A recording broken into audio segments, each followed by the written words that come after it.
विधाता ने राजकुमारी जी के प्राण बचा लिए हैं। रक्त अधिक बह जाने से राजकुमारी जी अचेत हो गई हैं, किंतु शीघ्र ही राजकुमारी की चेतना लौट आएगी। तुम मुझे क्या परलोक पहुंचाओगे? यदि तुम रूपमती की परछाई के भी समीप आने का प्रयत्न करोगे तो अपने हाथ जला बैठोगे। तुमसे मिलने की आस मैंने भी छोड़ दी थी।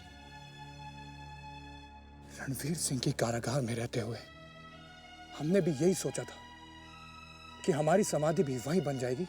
जाओ माया, जाओ रूपनगर के इस मायावी जंगल में चारों दिशाओं में अपना माया जाल फैला दो। इधर पास ही में एक साधु का आश्रम है, वहां चलकर थोड़ा विश्राम तो कर लो। उस पाखंडी विचित्र सेन के बारे में मैं बहुत सुन चुकी हूँ, और यदि मेरी उससे पथ में मुलाकात हो गई तो मैं उसकी पोल जरूर खोल दूंगी। कलावती जीवित बच गई। ये कैसा अपशगुनी समाचार लाए हो परमवीर? तुमने हमसे स्वयं कहा था कि तुमने कलावती को समाप्त कर दिया है, फिर वो जीवित कैसे रह गई? पता नहीं भाई जी, हमने तो उसे मृत समझकर उसे जंगल में छोड़ दिया था। हमने सोचा कि जंगली पशु उसे खाकर सदैव के लिए समाप्त कर देंगे, किंतु पता नहीं ये गजराज सिंह वहां कैसे आ गया और वैद्यराज के पास ले जाकर उसने उसके प्राण बचा लिए। कलावती से छुटकारा पाने की खुशी में हम उत्सव मनाने की तैयारी कर रहे हैं, किंतु इस अशुभ समाचार ने हमारे भाई को पुनर्जीवित कर दिया है। याद रहे, यदि कलावती जीवित रहती है तो हमारी मृत्यु निश्चित है। अब हमें चारों ओर अंधकार ही अंधकार दिखाई देने लगा है। सत्य कह रहे हो तुम कुंवर? यदि ये समाचार महाराज तक पहुंच गया तो हम सब मारे जाएंगे। कोई युक्ति लगानी होगी जिससे कि कलावती महाराज तक पहुंच ही ना सके। कलावती को महाराज तक पहुंचने से रोकना इतना आसान नहीं है ज्वाला। यदि परमवीर ने उसी वक्त कलावती को धरती में गाड़ दिया होता तो आज हमें यह दिन नहीं देखना पड़ता। यदि उसने महाराज के सामने हमारी पोल खोल दी तो हमारा जीना मुश्किल हो जाएगा। हमें तो अब सारे पथ अवरुद्ध नजर आने लगे हैं। किंतु एक पथ अभी भी शेष है हुजूर। यदि मैं और कोई परमवीर सिंह इस महल से कहीं दूर चले जाए तो महाराज के सम्मुख सत्य को भी असत्य साबित किया जा सकता है। सत्य को भी असत्य साबित किया जा सकता है, किंतु कैसे? जी हाँ हुजूर, कलावती महाराज के सम्मुख कुंवर परमवीर सिंह पर अपनी हत्या के प्रयास का अभियोग लगाएंगे। उस समय तक कुंवर परमवीर सिंह इस महल से कहीं दूर चले गए होंगे। इस स्थिति का लाभ उठा करके आप महाराज के सम्मुख ये सिद्ध कर सकते हैं कि जब कुंवर परमवीर सिंह थे ही नहीं तो भला वो कलावती की हत्या का प्रयास कैसे कर सकते हैं? बहुत दूर की कौड़ी लाए हो लोहा सिंह। परमवीर के यहाँ नहीं रहने से महाराज भी कलावती की बात पर विश्वास नहीं करेंगे और हमारे बचने के रास्ते खुल सकते हैं। यदि महाराज ने कलावती की बातों पर विश्वास कर लिया तब क्या होगा? कुछ नहीं होगा, क्योंकि कलावती अपने पक्ष में कोई साक्ष्य नहीं दे पाएगी। जब हम कलावती की हत्या कर रहे थे तब हमें किसी ने नहीं देखा, और बगैर किसी गवाह के महाराज हमारा कुछ नहीं बिगाड़ पाएंगे। और हो सकता है कि कलावती को झूठा समझ करके महाराज उसे ही दंड दे दें। इसलिए विलंब करना उचित नहीं होगा हुजूर। और समझदारी इसी में कि आप हमें तत्काल यहां से प्रस्थान की आज्ञा दें, अन्यथा संकट कभी भी उपस्थित हो सकता है। संकट अब यदि किसी पर आएगा तो सिर्फ उस कलावती पर आएगा। परमवीर के महल से अनुपस्थित रहने की स्थिति में हम महाराज के सामने ऐसी चाल चलेंगे कि महाराज हम पर कभी भी संदेह नहीं कर पाएंगे। लोहा सिंह, तुम कुछ दिनों के लिए परमवीर को लेकर महल से दूर ही रहो। संकट दूर हो जाने के पश्चात हम तुम्हें महल में वापस बुला लेंगे।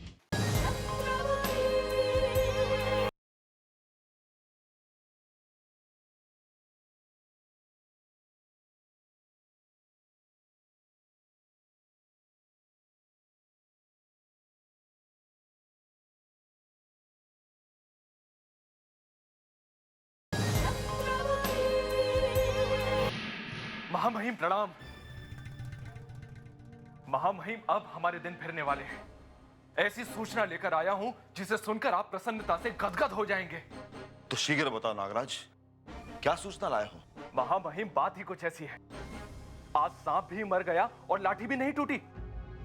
बस यूं समझ लीजिए कि हमारे शत्रु स्वयं के बनाए जाल में फंस चुके हैं। पहले मत बुझाओ नागराज, साफ साफ बताओ क्या हुआ।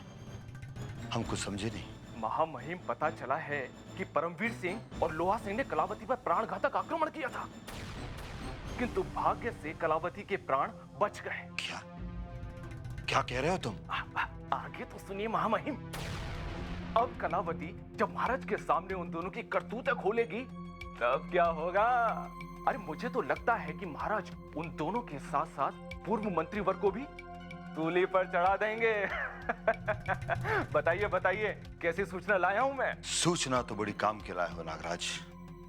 यदि सत्य है तो महल में हमारा ओहदा सबसे ऊंचा हो जाएगा और महाराज के समीप आने के लिए हमें एक शुभ अवसर भी मिल जाएगा। एक नहीं महामहिम, एक नहीं, अनेक अनेक ऐसे अवसर मिलेंगे जिस पर हम महाराज के समीप जाकर उनके सिंहासन को हत्या सकते हैं। अब सुनिए, तमाम मंत्रियों के दामन पर षड्यंत्रों के कुछ ना कुछ धब्बे लगे हैं। केवल हम दोनों ही भाग्य से बचे हुए हैं। अब इस महल में हम दोनों की छवि सबसे अच्छी बन जाएगी, सबसे अच्छी। महामहिम, मैं तो कहता हूं सही अवसर का लाभ उठाने में ही हम दोनों की भलाई है। नागराज, सही अवसर का लाभ तो हम उठाएंगे ही, परंतु महाराज के शीघ्र समीप आने के लिए हमें कलावती का सहारा लेना होगा। कलावती का सहारा लेना होगा? हाँ नागराज, कलावती का सहारा लेना होगा।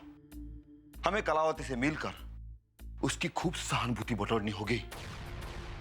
हमारी सहानुभूति पाकर मूर्ख कलावती हमें अपना सच्चा मित्र समझ बैठेगी और स्वयं ही महाराज के पास जाकर हमारी प्रशंसा करेगी और फिर महाराज के सामने अपने आप हमारी छवि अच्छी हो जाएगी। महामहिम, कह तो आप सही रहे, किंतु कलावती से हम कहां मिलेंगे? घायल कलावती से मिलना कौन सी बड़ी बात है नागराज? बताओ, इस समय कलावती कहां है? मुझे पता नहीं। आक्रमण के पश्चात गजराज घायल कलावती को वैद्यराज की कुटिया में लेकर गया था। उसके पश्चात कलावती कहां गई मुझे नहीं पता। कलावती कहीं भी हो, रूपनगर के किसी भी स्थान से हम उसे खोज लेंगे। ध्यान रहे नागराज, हमारी डूबती हुई नाव को कलावती जैसे तिनके के सहारे की अति आवश्यकता है। हमें उसे किसी भी तरह खोजना होगा। गजराज सिंह हमें कलावती तक पहुंचा सकता है। महामहिम, यदि वो हमारी सहायता करने के लिए तैयार हो जाए तो हम कलावती तक बहुत आसानी से पहुंच सकते हैं। नागराज, जाओ और गजराज सिंह को मनाओ और कलावती का पता लगाकर हमें बताओ। यदि कलावती मिल गई तो हम तुम्हें ऊंचे पद पर पहुंचा देंगे। ऊंचे पद पर पहुंचने के लिए तो मैं कुछ भी कर सकता हूं महामहिम, कुछ भी। अब मैं किसी भी परिस्थिति में गजराज सिंह से कलावती का पता लगाकर ही वापस लौटूंगा। प्रणाम।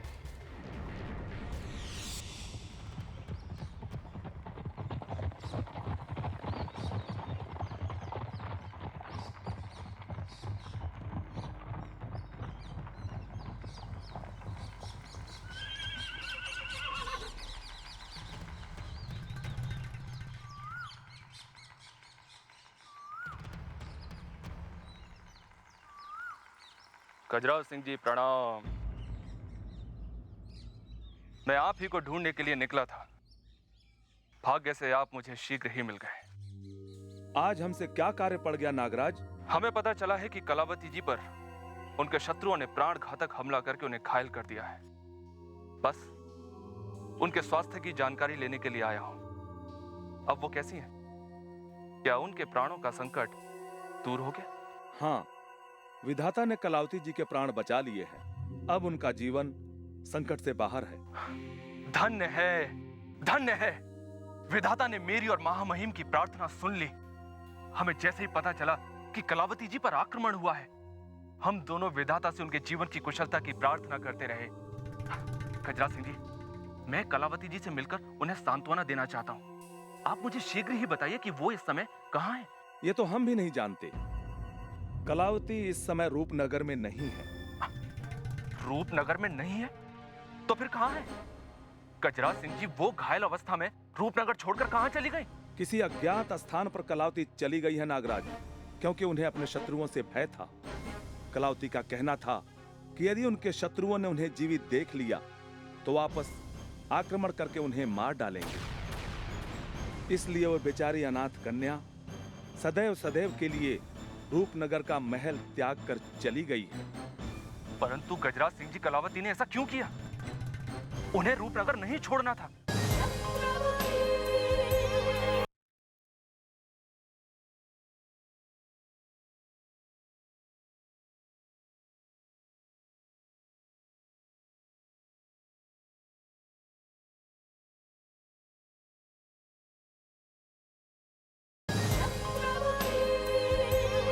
यदि वो महाराज की शरण में चली जाती तो महाराज उनकी रक्षा करते और उनके आक्रमणकारियों को दंड भी देते। हमने भी यही सलाह कलावती को दी थी, किंतु वह बेचारी बहुत घबरा गई थी। उसे अपने प्राणों की चिंता थी, इसलिए यहाँ एक पल भी ना रुक पाई। कलावती जी ने क्या कर दिया, क्या कर दिया? यदि वो महाराज के सामने अपने शत्रुओं का नाम बोल देती तो उन शत्रुओं को दंड मिल जाता, किंतु दुर्भाग्य से यह हो नहीं पाया। हमने भी कलावती से उनके आक्रमणकारियों का नाम जानना चाहा, किंतु कलावती ने उनका नाम तक नहीं बताया। ऐसे में हम उनकी क्या सहायता कर सकते थे नागराज? ये आप क्या कह रहे हैं? महल में तो ये सूचना आई है कि मंत्री व रणवीर सिंह के भाई परमवीर सिंह और लोहा सिंह ने कलावती जी पर आक्रमण किया था।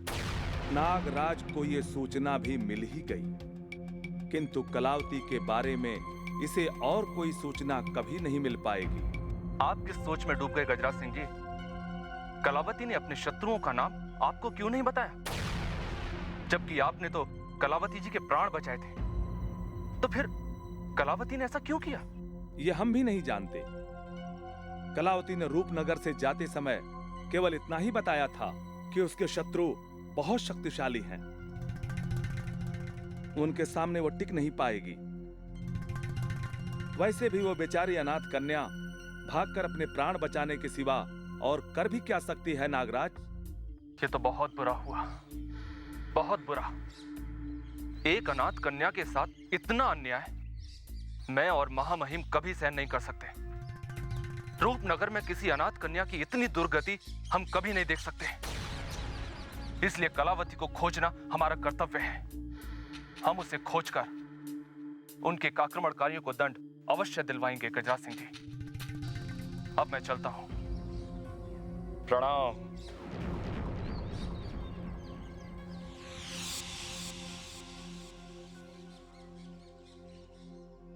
कलावती को वापस पाने के लिए उनके शत्रुओं की कोई नई चाल है। अब महल में कोई शत्रु जान नहीं पाएगा कि जिस कलावती को वो ढूंढ रहे हैं वो कलावती एक नए रूप में शीघ्र महल लौटने वाली है। कलावती के चले जाने से महामहिम का सिंहासन हत्याने का सपना टूट गया नागराज। महाराज रणवीर सिंह को दंड देकर उसे कारागार में डलवा देते।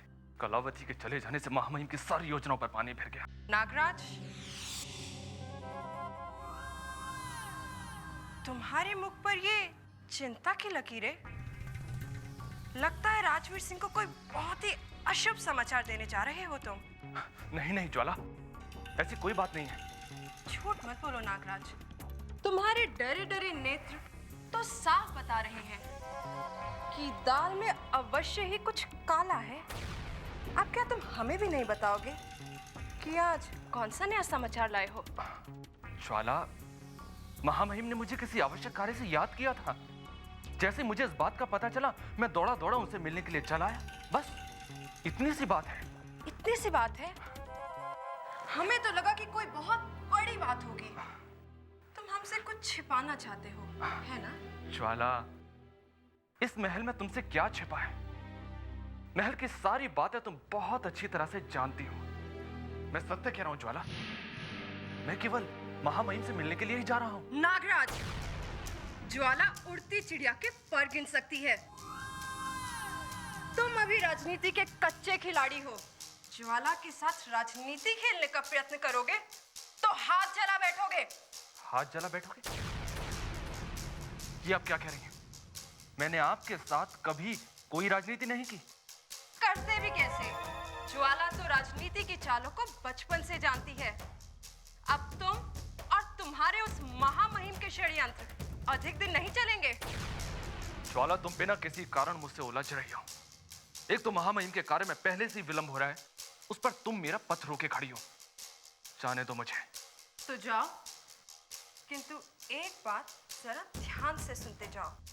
तुम और तुम्हारे वो महामहिम जो सोच रहे थे वो तो हुआ नहीं, किंतु इस बार जरा ध्यान से चलना, वरना कहीं ऐसा ना हो कि अपने ही बनाए हुए षड्यंत्रों में तुम फंस कर रह जाओ। फिर मत कहना कि ज्वाला ने तुम्हें आगाह ही नहीं किया। लगता है ज्वाला को हमारे षड्यंत्रों के बारे में पता चल गया है। ज्वाला इस महल की राजनीति को अच्छी तरह से जानती है। हर गतिविधियों पर उसकी दृष्टि रहती है, इसलिए मंत्रीवर ने उसे इतना सर पे चढ़ा रखा है। किंतु ज्वाला मुझे नहीं जानते। नागराज जब अपना विष उगलता है तो राजनीति की चौसर पर पड़े हुए उल्टे पासे भी सीधे हो जाते हैं।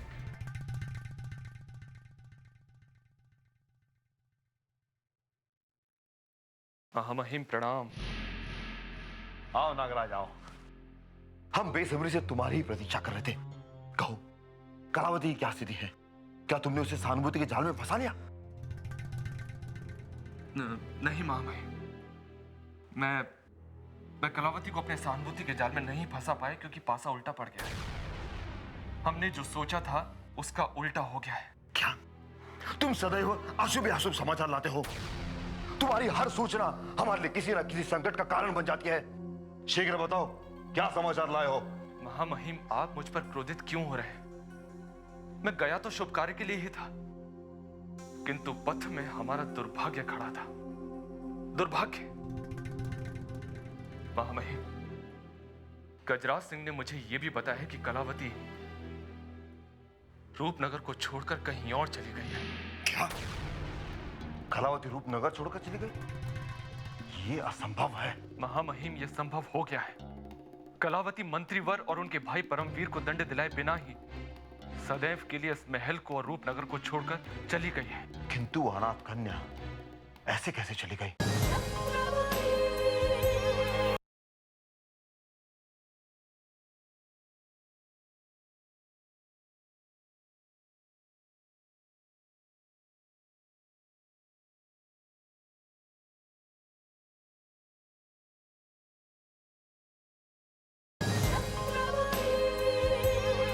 उसने महाराज को अपने आक्रमणकारियों के बारे में क्यों नहीं बताया? वो मंत्रीवर और उनके भाई की शक्तियों से डर गई थी महामहिम। एक बार प्राण बचने के पश्चात उसे लगा कि कहीं उसके शत्रु दोबारा उसके प्राण ना छीन लें, इसलिए वो बिना किसी को बताए वहां से चली गई। बहुत बुरा हुआ नागराज, बहुत बुरा हुआ। हमने तो सोचा था कि मंत्रीवर और उसके भाई का अंत हो जाएगा, किंतु अब वो पहले से भी अधिक शक्तिशाली हो जाएंगे। कलावती के चले जाने के बाद उन दोनों का मनोबल और अधिक बढ़ जाएगा। कहते हैं चोट लगने के बाद नाग और विषैला हो जाता है नागराज, और विषैला। महामहिम, आप एकदम सत्य कह रहे हैं, एकदम सत्य। मंत्रीवर का भाग्य अति प्रबल है। कलावती ने स्वयं गजराज सिंह को अपने आक्रमणकारियों के बारे में नहीं बताया। यदि वो रूपनगर छोड़ने से पहले गजराज सिंह को मंत्रीवर और उनके भाई का नाम बता देती तो वो लोग फंस सकते थे, किंतु अब तो इस रूपनगर में मंत्रीवर के विरुद्ध गवाही देने वाला कोई नहीं है। हर क्षण मंत्रीवर का भाग्य उनका साथ दे रहा है।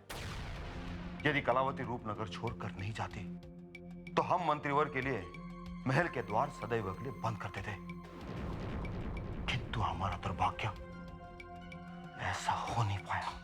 महामहिम, आप निराश मत होइए, निराश मत होइए। दिन सदा एक जैसे कभी नहीं होते। आज मंत्रीवर का भाग्य साथ दे रहा है तो कल हम लोगों का भाग्य साथ देगा। झूठी आशाओं से हमें प्रसन्न करने का प्रयत्न मत करो नागराज।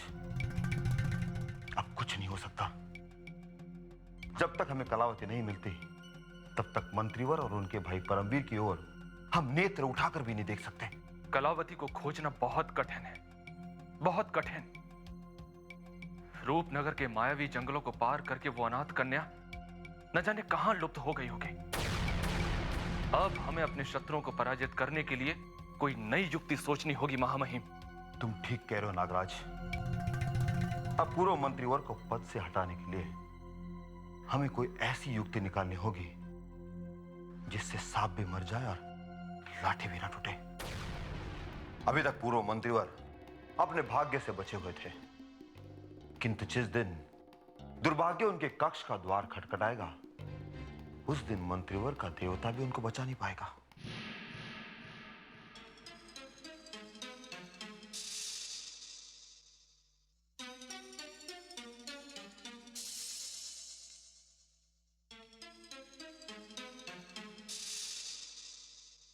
कुंवर, ज्वाला ऐसा सुखद समाचार लाई है जिसे सुनने के पश्चात तुम्हारे मुख पर छाई ये चिंता की लकीरें सदैव के लिए समाप्त हो जाएंगी। शीघ्र बताओ ज्वाला। जब से हमने कलावती के जीवित रह जाने की सूचना सुनी है, तब से हमें चारों तरफ अंधकार ही अंधकार दिखाई देने लगा है। अंधकार अब समाप्त हो चुका है कुंवर, क्योंकि वो अनाथ कलावती रूपनगर के राजमहल को छोड़कर कब की भाग चुकी है। कलावती महल को छोड़कर भाग चुकी है? ये तुम क्या कह रही हो ज्वाला? भला कलावती महल छोड़कर क्यों जाने लगी? कलावती महल ही नहीं, अभी तो रूपनगर भी छोड़कर चली गई है। ज्वाला कभी झूठी सूचनाओं पर विश्वास नहीं करती, और ये बात 16 आने सत्य है कुंवर। यदि ये सत्य है तो भी इसमें कलावती का अवश्य ही कोई षड्यंत्र छिपा है। षड्यंत्र? जिस अनाथ कन्या को अपनी जान बचाने के लाले पड़े हों, वो तुम जैसे महाबली के विरुद्ध षड्यंत्र रचेगी। वैद्यराज ने स्वयं बताया है कि वो अपने ऊपर हुए आक्रमण से इतना भयभीत हो गई थी कि उसके पास रूपनगर को छोड़ने के सिवा कोई चारा ही नहीं बचा।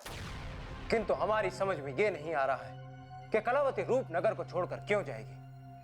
वर्षों के पश्चात उसे हमारे विरुद्ध अभियोग चलाने का मौका मिला था।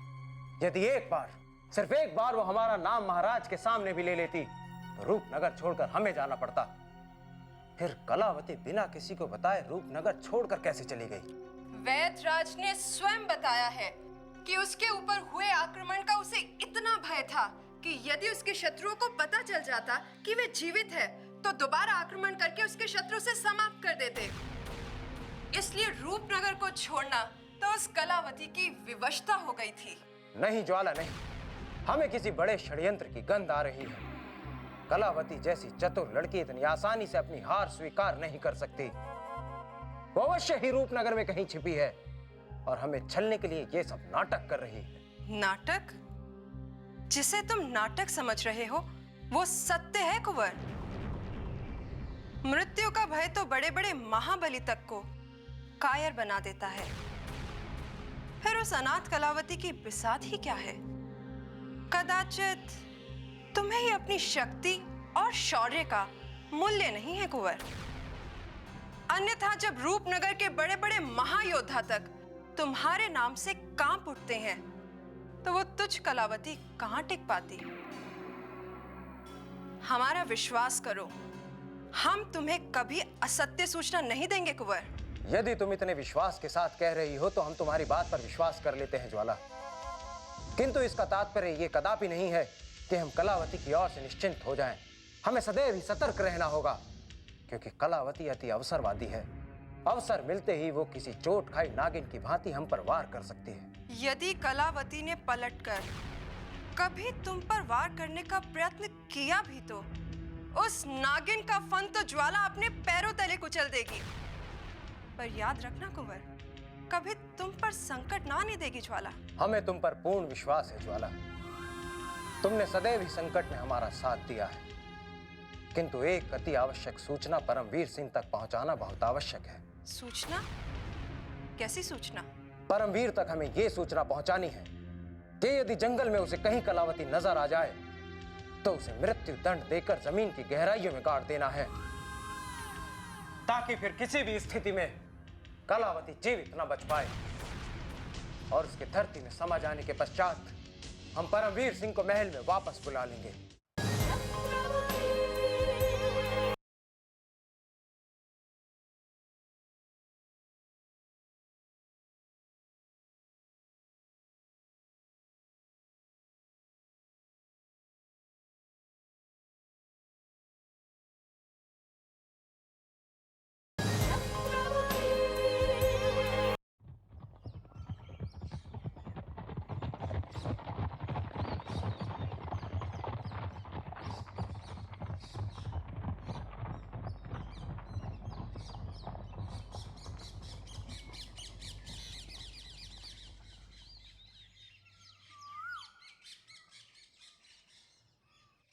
अभय सिंह, मुझे कुंवर परमवीर सिंह को मंत्रीवर का तत्काल एक संदेश देना है।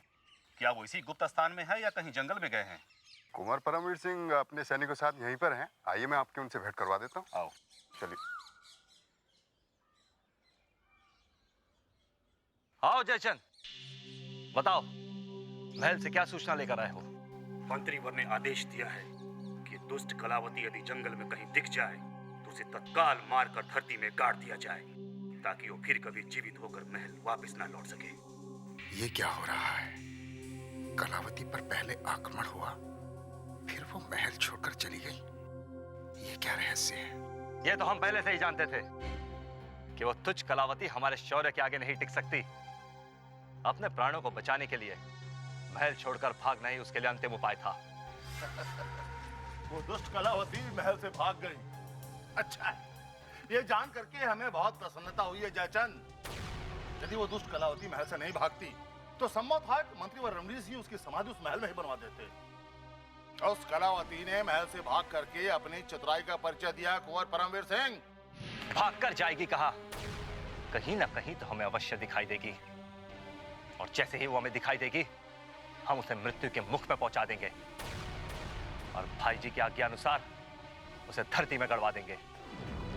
अब हम महल वापस भी जा सकते हैं, क्योंकि कलावती ने अपना मुंह बंद रखकर हमारे ये महल के द्वार फिर से खोल दिए हैं।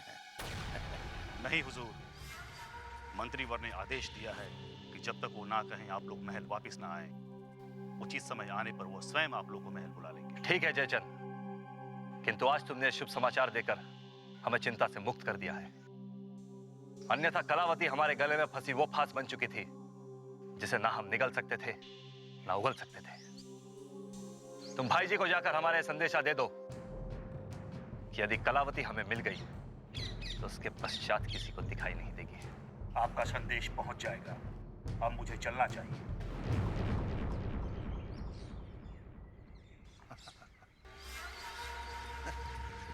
यदि हम महल में नहीं जा सकते तो जंगल में तो जा सकते हैं ना। और जंगल में इस बार उस दुष्ट कलावती को ढूंढ करके सदैव के लिए मृत्यु के घाट उतार देंगे। मृत्यु के घाट अब एक नहीं बल्कि अनेक शत्रु उतरेंगे लोहा सिंह। हम इस रूपनगर के जंगल का चप्पा चप्पा छान मारेंगे। यदि कलावती नहीं मिली तो कम से कम हमें भटके हुए युवराज तो अवश्य मिल जाएंगे। अब जब तक वनराज और हमारे कारागार से भागा हुआ विजेंद्र प्रताप सिंह हमें नहीं मिल जाता, हम चैन की सांस नहीं लेंगे।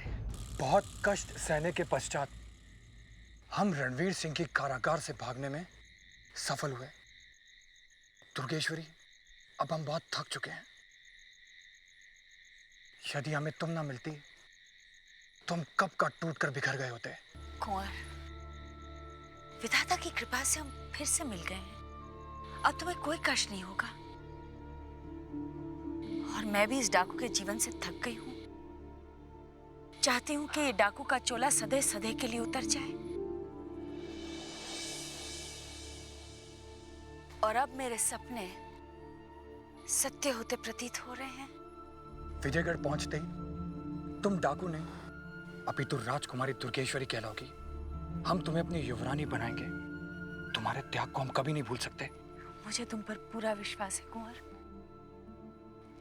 किंतु भय है यदि तुम्हारे माता पिता ने मुझे ठुकरा दिया तो तुम्हारे बिना मैं कैसे जी पाऊंगी।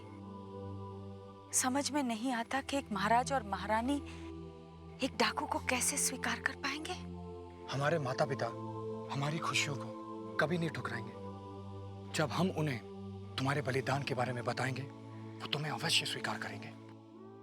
यदि मेरे दुर्भाग्य ने मेरा साथ नहीं छोड़ा तो वो मुझे अवश्य ठुकराएंगे, क्योंकि एक डाकू को अपने राजकुल की बहू बनाना बहुत ही कठिन कार्य है कुंवर। यदि ऐसा हुआ तो हम दोनों विजयगढ़ छोड़कर इन जंगलों में आ जाएंगे। ये तुम क्या कह रहे हो कुंवर? इन जंगलों में से निकलने के लिए तुमने कितना संघर्ष किया है, फिर से इस दलदल में क्यों फंसना चाह रहे हो? क्योंकि दुर्गेश्वरी, हम तुम्हारे बिना नहीं रह सकते। यदि हमारे माता पिता ने हमारे आग्रह को ठुकराया तो हम इन जंगलों में भटके हुए युवराजों को राह दिखाएंगे, ताकि फिर कोई हमारी तरह कष्ट न उठा सके। नहीं कुंवर, यदि उन्होंने मुझे ठुकरा दिया तो मैं इन जंगलों में लौट आऊंगी अकेली, और ये समझूंगी कि शायद विधाता ने मेरे भाग्य में कांटे ही लिखे हैं, और तुम्हारी याद में अपना सारा जीवन कांटों के सेज पर बिता दूंगी। नहीं दुर्गेश्वरी, तुम्हारे प्यार और त्याग को हम कभी नहीं भुला सकते। यदि तुम्हारे भाग्य में कांटे लिखे हैं, तुम फूलों को कभी नहीं स्वीकारेंगे। जहां तुम रहोगी वहां हम रहेंगे। तुम निराश मत होना। यदि हमारे माता पिता ने हमारे प्यार को नहीं स्वीकारा तो हमारे भाई सूर्य प्रताप सिंह हमारी सहायता अवश्य करेंगे। सूर्य प्रताप सिंह? कुंवर, हमारे मिलन की खुशी में हम उन्हें तो भूल ही गए। पता नहीं इस वक्त वो कहाँ होंगे। अब उन्हें ढूंढ निकालना हमारा प्रथम कर्तव्य होगा। इस जंगल की मायावी शक्तियों का ही भय हमें सता रहा है। इस पथ पर अनेक मायावी शक्तियां हैं, जिसमें से एक तांत्रिक भैरवनाथ बहुत ही भयानक है। वो तांत्रिक नहीं, अपितु जादूगर विचित्र सेन है, जो तांत्रिक का चोला पहनकर रूपनगर में आने वाले मनुष्यों को डराकर अपने वश में कर लेता है। लेकिन दुर्गेश्वरी उस ढोंगी तांत्रिक के किसी भी उद्देश्य को कभी सफल नहीं होने देगी।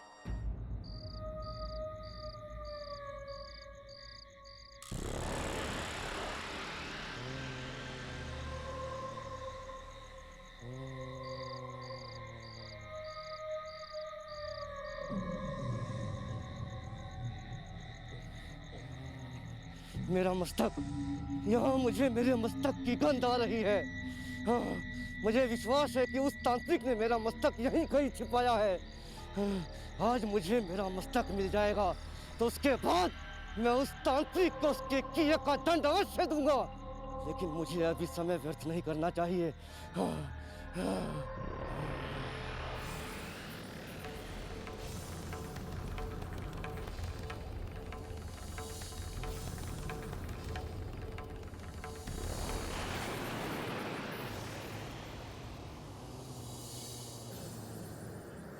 बादल सिंह को कैसे पता चला कि उसके शीश को हमने यहां गाड़ा है?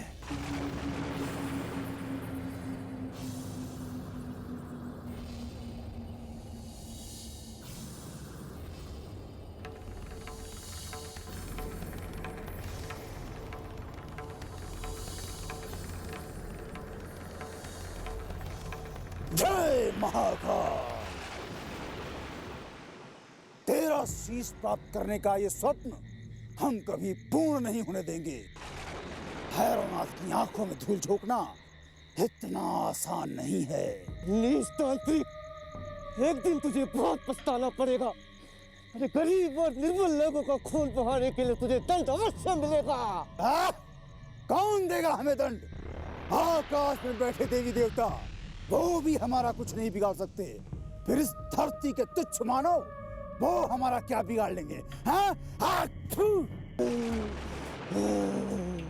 तेरा घमंड ही तेरा काल बन जाएगा भैरवनाथ। जिस तरह रावण का वध करने के लिए धरती पर राम आए थे, तू देख उसी तरह तेरा वध करने के लिए जंगल में कोई राजकुमार आएगा और तेरा वध कर देगा। भैरवनाथ! मूर्ख! संसार के सारे युवराज मिलकर भी हमारा कुछ नहीं बिगाड़ सकते हैं। इच्छा तो हो रही है कि हम तेरा भी वध कर दें, परंतु नहीं, अभी तुझसे हमें अपना कार्य पूर्ण कराना है। परंतु आज तूने तांत्रिक भैरवनाथ से छल करने का प्रयत्न किया है, और इसका दंड तुझे हम अवश्य देंगे। जय महाकाल!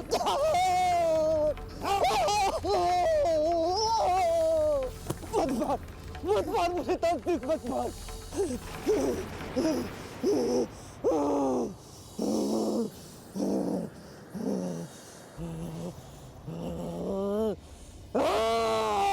भैरवनाथ!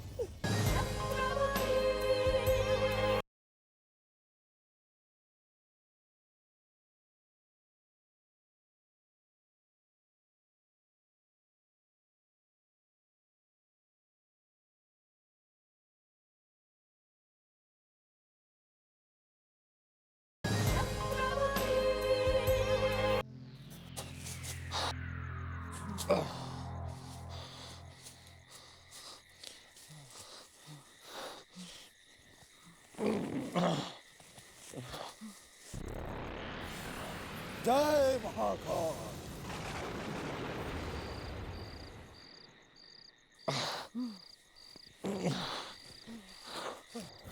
जय महाकाल। जय महाकाल।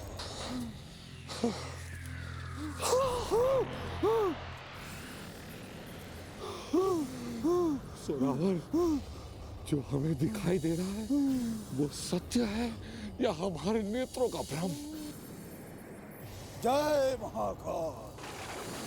क्या तुम्हें भी वो तांत्रिक भैरवनाथ दिखाई दे रहा है? जय महाकाल।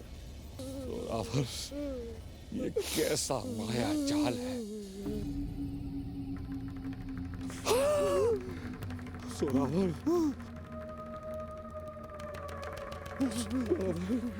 वो कटे हुए शीश वाला मनुष्य किसी और चला रहा है।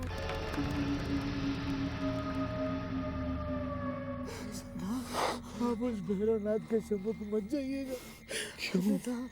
आपकी तत्काल मृत्यु हो जाएगी। मुझे आपके प्राणों की बहुत चिंता है सरकार। आपसे मेरी प्रार्थना है। मूर्ख हो तुम जोरावर, बहुत बड़े मूर्ख। यदि मृत्यु होगी तो मेरी अकेले की नहीं, तुम्हारी भी होगी। इधर याद कर, तुम्हारा जवाई है जो तुम्हें छोड़ देगा। जोरावर, जोरावर, तुम दिन ब दिन हमें कमजोर बनाते जा रहे हो। हम पहले वाले भानु प्रताप होते तो अभी जाकर उस तांत्रिक का शीश उसके दर्द से अलग कर देते। मैं आपको उसके सम्मुख नहीं जाने दूंगा। वो कोई साधारण मनुष्य नहीं है। उसे तलवार से नहीं हराया जा सकता। वो मायावी है सरकार, मायावी है। शीघ्र से शीघ्र यहाँ से लौट चलिए, अन्यथा राजकुमारी चंद्रमुखी तो क्या, हमें अलकापुरी नरेश भी नहीं पहचान पाएंगे। हाँ जोरावर, लगता है तुम सही कह रहे हो। हम मायावी शक्तियों से लड़ना नहीं जानते, इसीलिए हम यहाँ से लौट रहे हैं। तुम हमारे साथ आना चाहो तो आ सकते हो। सरकार, सरकार आप मुझे छोड़ के मत जाइए। भगवान के लिए मुझे छोड़ के मत जाइए। अरे मत जाइए सरकार। अरे सरकार,